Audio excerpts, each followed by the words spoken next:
Sa isang liblib na nayon sa gitna ng nagnyenyebeng kabundukan, dumating si Ginko matapos makatanggap ng mensahe mula sa pinuno ng nayon, si Shirasawa. Nagkaroon ng misteryosong karamdaman ang mga residente, unti-unting nawawala ang kanilang pandinig. Habang nag-iinspeksyon, napansin ni Ginko ang kakaibang katahimikan sa paligid. Hindi ito ordinaryong sakit. Sa pamamagitan ng mainit na tubig at asin, tinanggal niya ang onmushi, isang mushi na parang snail o suso na sumisipsip ng tunog mula sa mga tainga ng tao. Matapos malunasan ang mga residente, dinala ni Shirasawa si Ginko sa kanyang apo, Maho, na may mas kakaibang sintomas.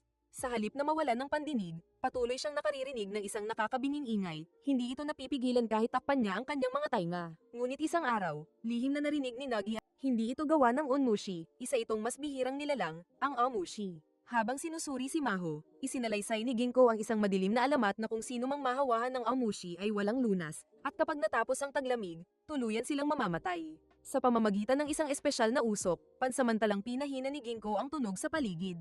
Sa unang pagkakataon, narinig ni Maho ang tinig ng ibang tao. Ikinwento ni Maho na lumalaki ang kanyang mga sungay tuwing tinatakpan niya ang kanyang tainga, isang bagay na palaging ginagawa ng kanyang yumaong ina. Ayon kay Shirasawa, bago namatay ang ina ni Maho, tumigil siya sa pagkarinig ng kahit ano.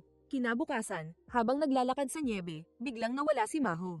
Habang bumibigat ang pag-ulan ng nyebe, nagsimulang hanapin siya ni Ginko. Sa isang malalim na kuweba sa bundok, natagpuan niya si Maho, naghihintay na huminto ang nyebe. Ngunit sa kanyang pagpasok, naging lubos ang katahimikan, hindi na niya marinig ang kahit anong ingay. Napaligiran si Ginko ng mga onmushi sa loob ng kuweba, tahimik ngunit mapanganib na mga nilalang na sinusubukang pumasok sa kanyang mga tainga.